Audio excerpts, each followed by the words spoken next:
Welcome to خطرناک کہانیاں۔ دل کے مریضوں اور ڈرپوک لوگوں کے لیے یہ ویڈیو دیکھنا منع ہے۔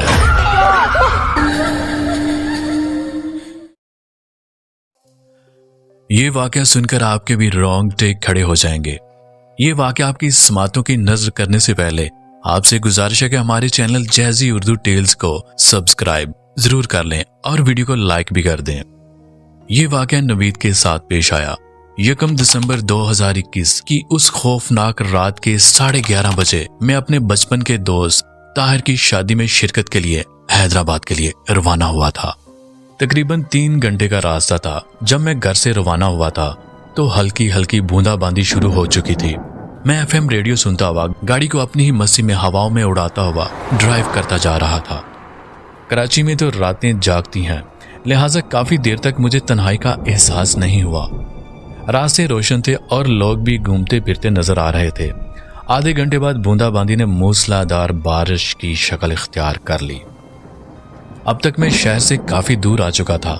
کبھی کبھار کوئی اکا دکا گاڑی نظر آ جاتی تھی، اگرچہ گاڑی کے وائپر مسلسل چل رہے تھے، لیکن تیز بارش کے باعث باہر کا منظر دھندلا سا نظر آ رہا تھا۔ تھوڑے تھوڑے فاصلے پر لگے اسٹریٹ لیمپ اپنی مدھم سی روشنی سے تاریکی کو شکست دینے کی ناکام کوشش کر رہے تھے۔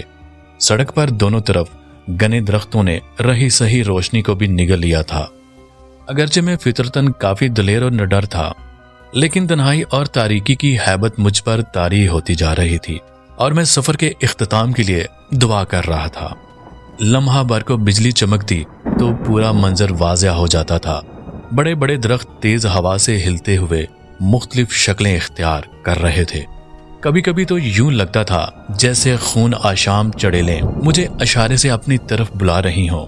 اچانک بجلی چمکی تو مجھے دور سڑک پر عین درمیان میں ایک انسان نظر آیا جو زور زور سے ہاتھ ہلا کر گاڑی کے روکنے کی استدعا کر رہا تھا۔ پہلے تو میں اسے کوئی چورا چکا سمجھا جو مجھے رو کر لوٹنا چاہ رہا تھا، پھر اچانک میرے ذہن میں بچپن سے وہ تمام ڈراؤنی کہانیاں یاد آ گئیں جن میں اسیب مختلف روپ اختیار کر کے مسافروں کو تنگ کرتے تھے۔ یہ سوچ کر میرے رونگٹے کھڑے ہو گئے۔ ایک خیال یہ بھی تھا کہ شاید کوئی ضرورت مند ہو جو رات کے اس پہر مدد کے لیے کھڑا ہو۔ پھر میں جلد و جلال کا ورد کرتا ہوا وہاں تک پہنچا تو یہ دیکھ کر اپنی آنکھوں پر یقین کرنا مشکل ہو گیا کہ وہاں تو کوئی انسان تو کیا، کوئی چڑیا کا بچہ تک نہ تھا۔ میں نے ہر طرف باغور دیکھا، لیکن چاروں طرف تنہائی اور سناٹے کا راج تھا۔ خوف سے میرا حال برا ہو گیا اور میں اندھا دھند گاڑی بگاتے ہوئے وہاں سے نکل گیا۔ ابھی میں تھوڑی دور ہی گیا تھا کہ اچانک کسی نے پیچھے سے میرے کندھے پر ہاتھ رکھ دیا۔ میرا اوپر کا سانس اوپر اور نیچے کا سانس نیچے رہ گیا اور دل طوفانی رفتار سے دھڑکنے لگا۔ مشکل سے میں نے پیچھے مڑ کر دیکھا تو مجھے یوں محسوس ہوا جیسے پچھلی سیٹ پر بالوں کا ایک بہت بڑا سا ڈھیر دھرا ہوا ہے۔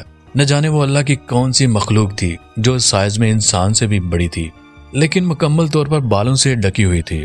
صرف اس کی سرخ آنکھیں اور ہاتھ پاؤں کے لمبے لمبے اور مڑے ہوئے ناخن نظر آ رہے تھے۔ اس مخلوق کی لال لال ڈرونی آنکھیں نہایت غصے سے میری طرف دیکھ رہی تھی۔ دہشت سے میری آنکھیں پھٹی کی پھٹی رہ گئیں اور دل اچھل کر حلق میں آ گیا۔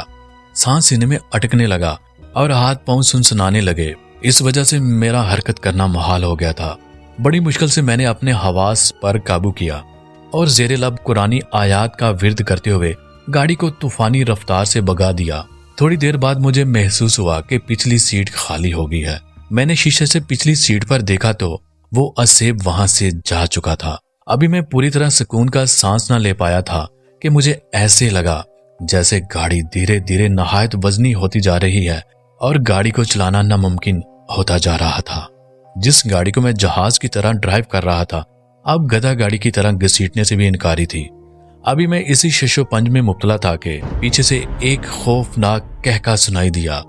ایسی دہشت زدہ کر دینے والی آواز میں نے اپنی پوری زندگی میں پہلے کبھی نہیں سنی تھی۔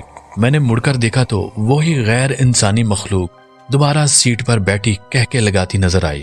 اس کی ٹانگیں اتنی لمبی ہو چکی تھیں کہ اس نے کھڑکی سے باہر لٹکا رکھی تھیں اور اس کے پاؤں سڑک پر گھسیٹ رہے تھے۔ اسی وجہ سے گاڑی کو ڈرائیو کرنا مشکل ہوتا جا رہا تھا۔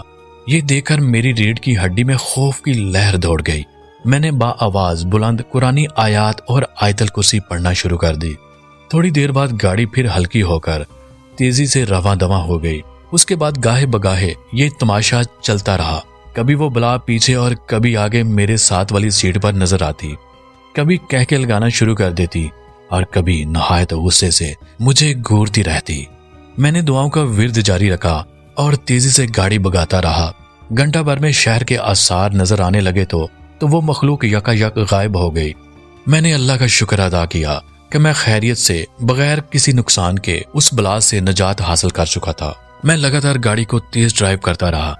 پھر میں حیدرآباد میں داخل ہو چکا تھا۔ پھر تھوڑی دیر بعد ہی میں اپنے دوست کے گھر پہنچ جاتا ہوں اور وہاں پہنچ کر میرا جسم تھر تھر کانپنے لگتا ہے۔ اس واقعہ کے بعد پھر میں نے کبھی رات کے وقت اکیلے سفر نہیں کیا۔ آج بھی جب میں یہ واقعہ یاد کرتا ہوں تو خوف کی سرد لہر میرے جسم میں دوڑ جاتی ہے۔ اللہ تعالیٰ آپ کو آسانیاں عطا کرے اور آسانیاں تقسیم کرنے کا شرف بخشے، آمین۔